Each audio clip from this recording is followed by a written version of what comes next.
हाँ हेलो, मेरी आवाज आ रही है क्या रोहित? यस सर, आ हाँ रही है सर। हाँ, वो चला गया होगा बीच में। हाँ चलो ठीक। हाँ तो ये कह रहा है कि द मैट्रिक्स इज डायगोनलाइजेबल, तब हो जाएगा ना। पिछला ही कॉन्सेप्ट था, वन रिपीटेड रूट है ना, तो हम केवल वन के कोरस्पॉन्डिंग आइगन वेक्टर निकालेंगे, टू के कोरस्पॉन्डिंग नहीं। तो वन के कोरस्पॉन्डिंग जब हम आइगन वेक्टर निकालेंगे तो आइगन वेक्टर्स कितने मिलने चाहिए? दो मिलने चाहिए, यानी दो इंडिपेंडेंट आइगन वेक्टर्स मिलने चाहिए। यानी यहाँ पर A minus I X equal to zero करना है।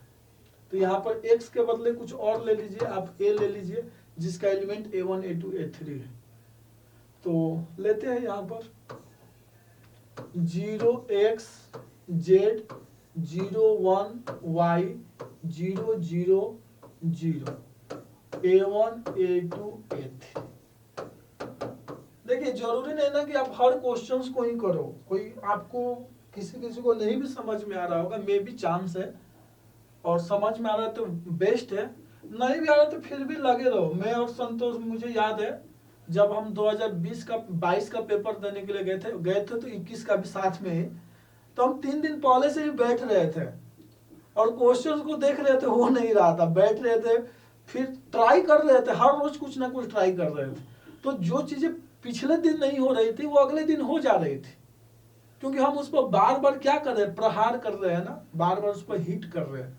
और उससे रिलेटेड कॉन्सेप्ट को डायरेक्ट गूगल कीजिए, आप डीपनेस में मत जाइए, आप केवल क्वेश्चंस के मॉडल पे रहिए, क्वेश्चंस के मॉडल के आसपास रहिएगा ना, तो आपका काम बन जाएगा। ये तो चेक कीजिए, तो यहां से क्या आ जाएगा, 0 x a2 plus z a3, फिर 0 a2 प्लस a3y 0 0 0, ये 0 0 होना चाहिए, ठीक है। तो अब इसका हमें, ये हमारा क्या होगा, ये हमारा आइगन वेक्टर होगा ना, तो यहाँ a1 और a2 यानी कम से कम यहाँ पर दो, यानी कम से कम क्या, एग्जैक्टली दो इंडिपेंडेंट वेरिएबल होना चाहिए। तो हमें इसकी हेल्प से अब चूज करना है। तो अब देखिए हम अकॉर्डिंग टू ऑप्शन चलते हैं। यदि हमारा x और y दोनों जीरो हो जा रहा है, तो x और y जीरो होने पर क्या मिलेगा बतलाइए तो। यहाँ पर a3 मिलेगा और यहाँ पर क्या मिलेगा, a2 होगा और 0 इक्वल टू 0। यहाँ पर एक ही पैरामीटर मिल रहा है ना, यहाँ पर एक ही फ्री वेरिएबल मिल रहा है ना, यानी a2 भी 0 हो गया और a3 भी 0 हो गया, a3 और a2 0 हो गया, 0 और a1 के बारे में हमें कुछ भी पता नहीं, यानी a1 कुछ भी हो सकता है, मीन्स आपका आइगन वेक्टर क्या होगा, a1 0 0। देखिए जो मैं आ रहा हूं उसी को लिख रहा हूं, जो मुझे आ रहा है, जो मुझे दिख रहा है उसको मैं लिख रहा हूं, मैं कुछ एक्स्ट्रा काम नहीं कर रहा हूं। जब मैंने मल्टीप्लाई किया और मैं फर्स्ट ऑप्शन को वेरीफाई किया पुट करके, तो मेरा ये रिलेशन आया, यहां से क्या आ रहा है, a3 equal to 0, a2 equal to 0, 0 equal to 0। तो आपको यहां से ज्यादा दूर तक नहीं सोचना है, आपको लौट के यहां आना है। अच्छा, a3 equal to 0, a2 equal to 0 and a1 कुछ भी हो सकता है, क्योंकि a1 के बारे में कुछ रिलेशन नहीं आ रहा है, मीन्स a1 फ्री है, वो स्पेस में कहीं भी गोटा लगा सकता है, उसको कोई रोकने टोकने वाला नहीं है। यानी ये, तो ये मेरा आइगन वेक्टर हो गया कॉरेस्पॉन्डिंग टू आइगन वैल्यू 1। और कितने इंडिपेंडेंट पैरामीटर है, ओनली 1, यानी इस वैल्यू के लिए यह मैट्रिक्स डायगोनलाइजेबल नहीं होगा। फिर ऑप्शन बी चेक कीजिए, ऑप्शन बी चेक कीजिएगा तो क्या होगा, ऑप्शन बी के लिए क्या कोई कुछ मैसेज कर रहा है भाई, क्यों इतना मैसेज आ रहा है, 1 और 0, तो यहां से a2 हो जाएगा, फिर a2 प्लस y a3 और 0, ये भी नहीं होगा ना, क्योंकि a2 0 होगा तो a3 भी 0 हो जाएगा, यानी सेम यही मिल जाएगा, तो इसके लिए भी नहीं होगा। इसके लिए चेक कर लीजिए हो रहा है क्या,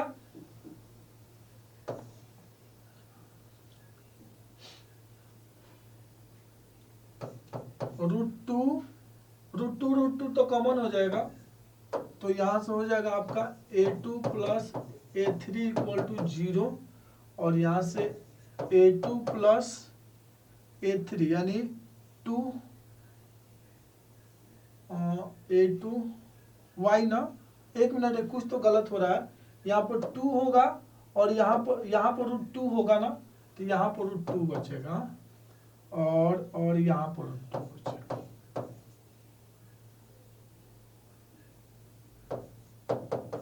शायद इसको मैं मैट्रिक्स से भी कनेक्ट कर सकता था, अब समझ में आ रहा है। मैं एक एक ऑप्शन को वेरीफाई करते हुए यहाँ पहुंच गया, इसको हम डायरेक्ट भी कर सकते थे।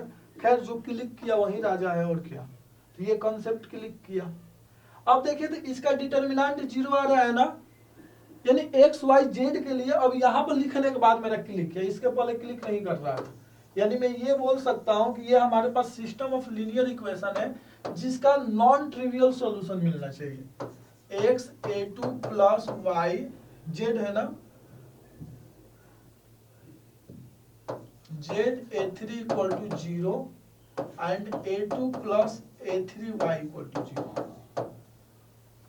इसका नॉन ट्रिवियल सॉल्यूशन यदि मिल गया तो मेरा काम हो गया ना, तो इसका नॉन ट्रिवियल सॉल्यूशन मिलना चाहिए। यानी नॉन ट्रिवियल कब मिलेगा, जब इसका डिटर्मिनेंट इक्वल टू 0 होगा, यानी x z 1 y equal to 0, यानी 1 यानी x into y minus z equal to 0। Check कीजिए कि किसके लिए 0 हो रहा है। पहला ऑप्शन नहीं होगा, दूसरा भी नहीं होगा, थर्ड ऑप्शन देखिए तो x इंटू वाई माइनस 2 ये भी नहीं होगा, ऑप्शन डी होगा। समझ में आ गया? नहीं सॉरी, डिटर्मिनेंट इक्वल टू 0 होना चाहिए ना, थर्ड ऑप्शन में तो 0 हो जाएगा। हाँ थर्ड ऑप्शन ही चाहिए। इसके लिए भी नॉन जीरो, इसके लिए भी नॉन जीरो है, तो ऑप्शन सी हो गया, क्योंकि इसके लिए डिटर्मिनेंट 0 आ रहा है और हमें डिटर्मिनेंट 0 ही चाहिए। नहीं 0 होगा तो उस केस में ट्रिवियल सॉल्यूशन मिलेगा। Trivial solution means a1 a2 दोनों एक साथ 0 हो जाएगा। सॉरी a2 a3 ना, a2 और a3 दोनों एक साथ 0 हो जाएगा। हो गया? समझ में आया ये कैसे मैंने प्रोसीड किया? तो एक बार मैं स्टेप बाय स्टेप बतला देता हूं। तो मैं क्या किया कि मुझे यहाँ पर दिख रहा है कि 1 ही एक ऐसा आइगन वैल्यू है जो कि रिपीटेड है, जैसे मैंने स्टार्टिंग में आपको बतलाया था, वही सेम कंसेप्ट यहाँ आ गया। तो मैं यहाँ पर आइगन इस पे यानी आइगन वेक्टर्स निकालूंगा 1 के कोरस्पॉन्डिंग। तो जो भी आप डिफिनीशन जानते हैं उसको प्रेम से यहाँ पर लिख दीजिएगा। जो भी आप डिफिनीशन जानते हैं आप प्रेम से यहाँ पर लिख दीजिएगा। ax equal to lambda x करने के बाद यहां से मुझे इक्वेशन मिला, 2 इक्वेशन मिला, 2 वेरिएबल 2 इक्वेशन मिला, और मुझे एक्स वाई जेड की वैल्यू चाहिए। और मुझे ये भी पता है कि इसके पास 2 इंडिपेंडेंट वेक्टर्स होना चाहिए। यदि a2 और a3 दोनों एक साथ 0 हो जाता है, जो मैं पहले वेक्टर यूज कर रहा था, यदि ये दोनों एक साथ 0 हो जाएगा तो इसका आइगन वेक्टर्स एक ही मिलेगा ना, एक ही इंडिपेंडेंट आइगन वेक्टर मिलेगा ना। तो मुझे इन दोनों में से किसी एक को नॉन जीरो करना है। तो वो कब होता? क्योंकि जब मैं इस रिलेशन को सॉल्व किया तो यहाँ पर होमोजीनियस लीनियर इक्वेशन बन के आया। यदि उससे जो मैट्रिक्स बनेगा कोफिशिएंट से, यदि उसका determinant equal to non zero होता तो a2 और a3 जीरो हो जाता है। इसलिए मैंने डिटर्मिनेंट 0 कर दिया। चूंकि यह होमोजीनियस है तो रैंक वगैरह रो इकोलॉन फॉर्म चेक करने की जरूरत नहीं है, हमारा डायरेक्ट डिटर्मिनेंट से काम हो जाएगा। क्लियर है? चीजें समझ में आ रही है कि बाउंस हो रहा है? क्योंकि आप लोग तो मैथमेटिक्स छोड़ चुके होंगे ना काफी हद तक। ऐसे ही मैं बक बक कर रहा हूं, ऐसा ना कि केवल मुझे ही समझ में आया।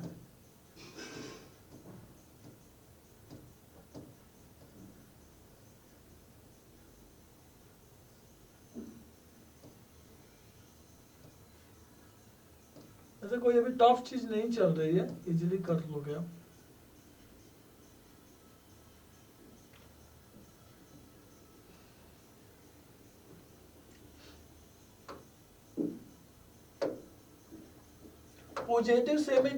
पॉजिटिव डिफिनिट मैट्रिक्स मालूम है क्या आप लोगों को? जी। क्या होता है डिफिनीशन? अगर quadratic form greater equal to 0 हो। हाँ, यानी x transpose A x greater than 0 हो जाए, यही ना? तो ये क्या होता है, ये आपका वो डिपेंड करता है कि एक्स कैसे लिया जा रहा है, ठीक है ना? कोई ऐसे भी लिख सकता है, ये ग्रेटर देन 0, वो डिपेंड करता है कि हम एक्स, यानी एक्स इस तरह से लेना है कि इसका मैट्रिक्स वो मीन्स मैट्रिक्स मल्टीप्लिकेशन आप कर सको, ठीक है ना? तो ये याद रखने की जरूरत नहीं है, जहां पे एक्स कोई वेक्टर है, for all x belongs to R Q या आर एन, तो हम कहेंगे कि यह मैट्रिक्स क्या है, पॉजिटिव मैट्रिक्स।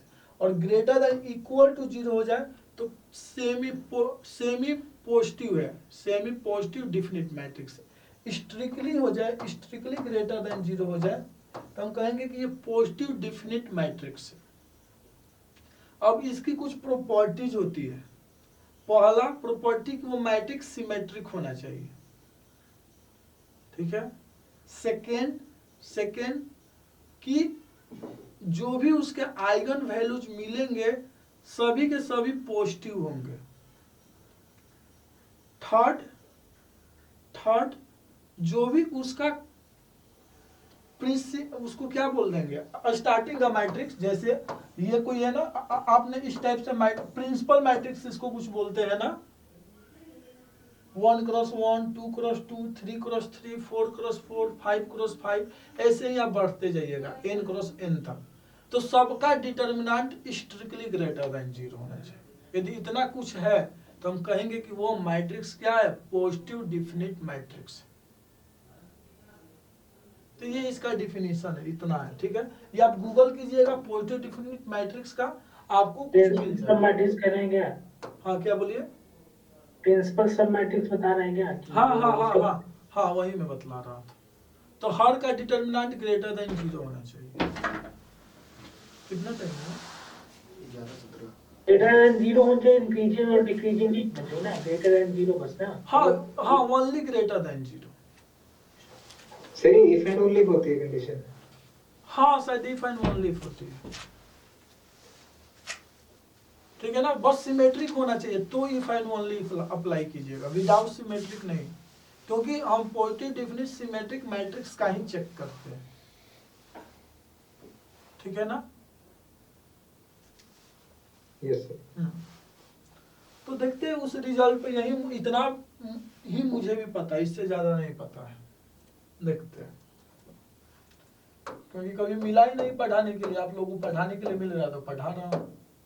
वैसे गेट का मैथ पढ़ाना बहुत आसान है, स्टैट्स वालों के लिए, मैथमेटिक्स वालों के लिए थोड़ा टफ है, उसमें अकेले नहीं होगा, ठीक है? ये कह रहा है कि positive semi definite matrix with eigen values this with alpha as maximum diagonal entries, with alpha as the maximum diagonal entries। अच्छी बात है।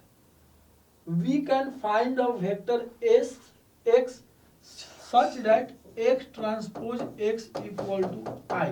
तो हम क्या लिख सकते हैं, 1, ये 1 है ना, ये 1 है, तो हम क्या लिख सकते हैं, 1 0 0 0। तो हम 3x3 का ले लेना, हम n×n की क्यों बात करें? हमें तो क्वेश्चन को, हमें ऑप्शन को वो करना है, रिजेक्ट करना है, हम ये भी तो कर सकते हैं। तो मैं 2x2 से स्टार्ट करता हूँ, तो 2x2 में 1 0 1 0, ये वैल्यू 1 दे रहा है ना,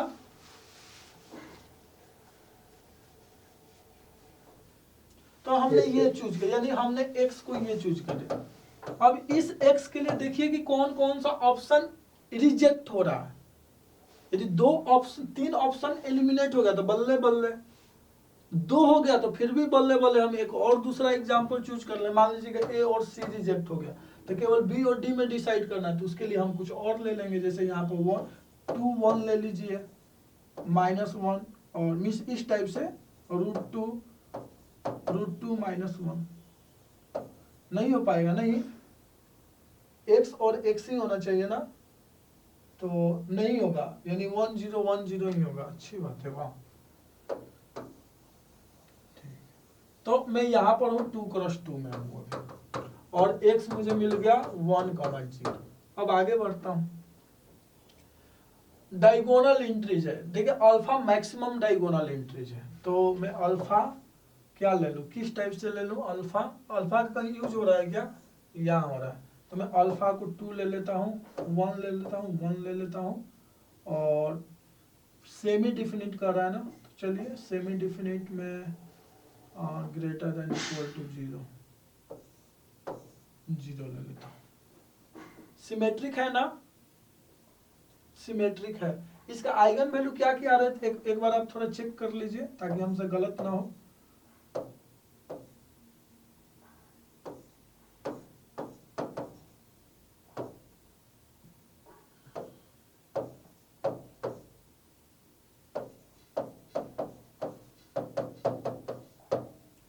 आइगन वैल्यू निगेटिव मिल रहा है ना, तो ये आपका नहीं होगा, कुछ और सोचिए। मैट्रिक्स, डायगोनल मैट्रिक्स ले लेते हैं। डायगोनल मैट्रिक्स, हाँ ये भी अच्छी बात है। ठीक,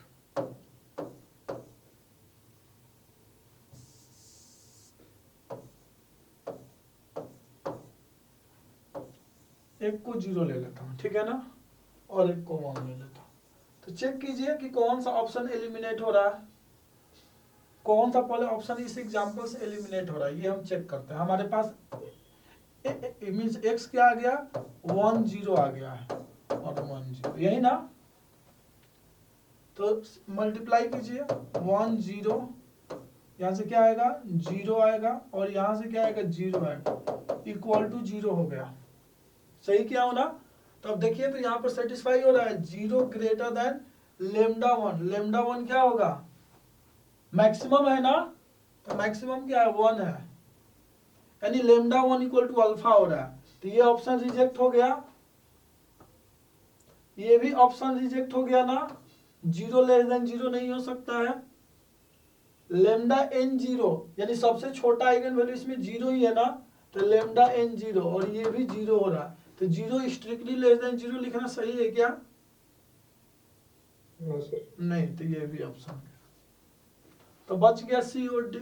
तो देखते हैं, पहले इस महानुभाव को देख लिया जाए, तो ये क्या आ रहा है 0 आ रहा है, और n इंटू अल्फा, अल्फा क्या है 2 है, तो 4, ये भी ऑप्शन सी है क्या? हाँ ऑप्शन सी ही तो आ रहा है, वाह हमने कर दिया।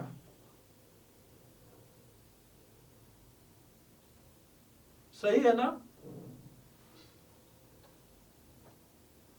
अब कहते हैं कि सर 2 ऑप्शन सेम हो जाता, तो कोई बात नहीं, हम दूसरा एग्जांपल लेते हैं ना, 1 0 0 2 ऐसा ले लेते, क्या दिक्कत है। सेमी डिफिनिट लेना है ना, कोई बात नहीं, सेमी डिफिनिट ले लेते हैं। 0 1 1 0 1 0 0 0 2 इस टाइप से ले लेते, 3 क्रॉस 3 का ले लेते, तो इन दोनों में से कोई एक रिजेक्ट हो जाता, हो गया।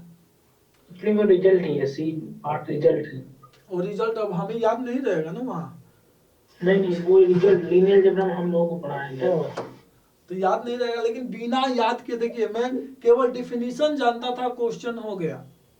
मल्टीवेरिएट एनालिसिस में ना इस रिजल्ट से कुछ थ्योरम्स हैं, तो इसीलिए वो पढ़ाया जाता है लीनियर अलजेब्रा। ओके ओके, तो देखिए मैं ये बतलाना चाह रहा हूँ ना कि मैं क्वेश्चंस नहीं जानता था, केवल डिफिनीशन जानता था, मुझे उतना पोल्ट्री डिफिनिट के बारे में डीपली नॉलेज नहीं है, फिर भी क्वेश्चन हो गया।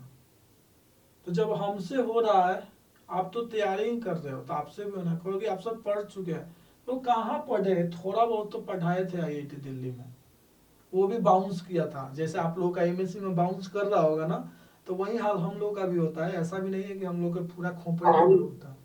बाउंस होता है यार। हाँ, तो वैसे सबके साथ होता है, केवल आपके साथ नहीं हुआ है, वो हर किसी के साथ होता है। अभी तो सब रो रहा है, जो भी स्टूडेंट्स गए वो भी तो वो रो रहे हैं कि हम कहाँ पर आ गए हैं।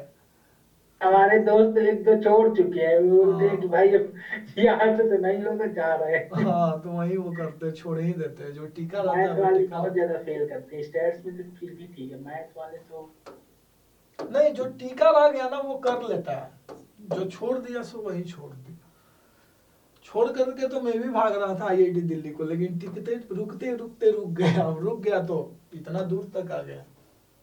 तो ये कह रहा है कि ए सॉलिड है। अब करते हैं, थोड़ा बंद करते हैं, ठीक है ना। अब बाकी के क्वेश्चंस, क्योंकि आज ही सब खत्म हो जाएगा तो अगले दिन के लिए कुछ बचेगा ही नहीं। तो कितना क्वेश्चन बच रहा है? एक, अब ज्यादा नहीं है ना इसमें। हम एमए का भी करेंगे ना, ठीक है ना। हम एमए का भी मैथ सेक्शन करेंगे जो आपका कॉमन है, ताकि हमारा ना नंबर ऑफ क्वेश्चंस का अटेम्प्ट बढ़े और उसका डायमेंशन के बारे में हम ज्यादा से ज्यादा जाने, ताकि वहां पर यदि 3-4 बिट हिट कर गया तो हमारा काम बन जाएगा। तो ये भी बहुत इजी है, ये भी बहुत इजी है, ये तो मैं कई बार टेस्ट में पूछा हूँ। ये भी बहुत इजी है, ये IIT Bombay PhD entrance exam का क्वेश्चन है सेट। आईआईटी है ना, हाँ। इसकी जरूरत ही नहीं है, ऐसे ही बेवकूफ बना रहा है। इसमें ऐड कर तो हो जाए। 5-6 क्वेश्चन है, तो अगले क्लास में करते हैं।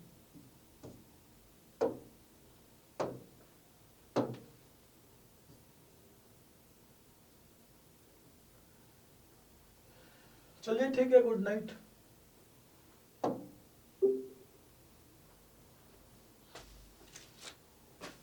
आज बहुत